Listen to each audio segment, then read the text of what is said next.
let's do that. They're all here. All right. All right. How you guys doing this evening? Doing good.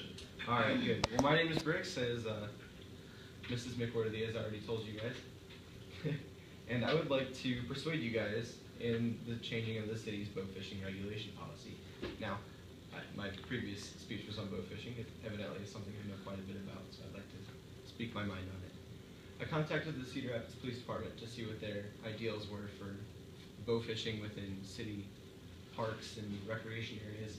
And surprisingly enough, they said it was legal, but that they would rather have you not do it just because they don't want to get calls from people saying, hey, this guy's got a bow down here, we don't know what he's doing. So they said as long as you're within isolation, that's fine. Now with different cities, such as Iowa City, I've heard of people getting arrested for bow fishing in downtown parks. For whatever reason that is, that's why I'm here to persuade you. Alright, here's why I'm persuading you. The water conditions, fishing conditions, and the overall happiness of people at different lakes and recreation areas within the city are on the downfall. First of all, I'm going to use Ellis Park in Cedar Rapids off of Edgewood Road as a primary example. But we must identify the problems first. The water conditions are, as far as clarity go, are horrible at best. At Ellis Park, you get about 6 inches to a foot of visibility, and that's bad for boaters. That's bad for people that are trying to fish because you don't know what you're going to get snagged on except for what you can see on top of the water. It makes it difficult. The rough fish eat the vegetation, the ones that we bow fished, eat the vegetation that clarifies the water. So as we can see, this is how it leads to how we get problems. The other thing is that these parks provide somewhat of a safe haven for these rough fish. They can reproduce without any harm done to them, and they reproduce 80 to 100,000 eggs per fish, per spawn. Whereas sport fish, the ones that are being taken over, are 12 to 20,000 per spawn.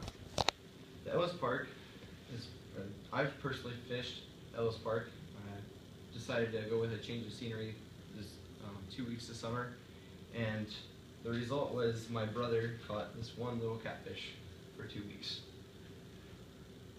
Yeah, and it really didn't even bite on the lure we were looking for. But it was plentiful, or very easy to see that the carp and the rough fish were taking over. You can see them sucking off the top of the water, you can see them digging in the dirt, just overall making a mess of the lake itself. So I asked other people, and according to them, they hadn't caught anything either. Every time I went there, hey, how you doing? Did you catch anything? Nothing, nothing, nothing. And they weren't too happy about it. And the lake itself was awful. It smelled terrible. There were dead fish on top of the water. Whether that's because of people dumping or not, that's beyond my knowledge. Overall, the happiness of the people around the lake was very dismal. People around the lake gathered with family and surrounded by nasty water that was very smelly. The geese everywhere, that's a whole different issue. And the poor fishing quality creates a very unpleasant atmosphere with people. To solve this, we must lift the city limit bow fishing park policy. Lifting the policy would allow for elimination of carp and allow better water conditions and water clarity, and water clarity improves due to the return of vegetation that's not being destroyed. Not only will the vegetation return, but the sport fish will return to the lake also. And the fishing conditions and the overall happiness of the people around there will improve. Some of the ways that bow fishers would tackle this invasion is to host a bow fishing competition and/or tournament and invite people either from around town or around the country, depending on how big it is. These bow fishing competitions can be a few hours to even a weekend long. According to the Bowfishing Association of America, in last year's World Championship, one team alone, 1 2 to 3 person team, brought in 341 fish. That'll either make a dent in the population or a dent in your boat, depending on how it goes. A better fishing experience is possible. By lifting the bow fishing policy, we as a community can have a better fishing experience, better water quality, and when we have a good day fishing, it's a good day all around.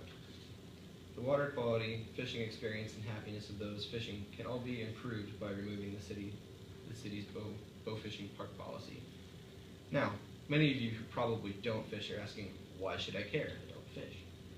Here's why. For those who live in Ellis Harbor, they deal with some of the nastiest water on the Cedar River. It's true, I've seen it myself. I've not seen anything worse We should care about these people that live every day surrounded by this water, and for the outdoorsman who wants to sit in peace and catch the fish that he used to when things weren't so polluted and overtaken. Thank you.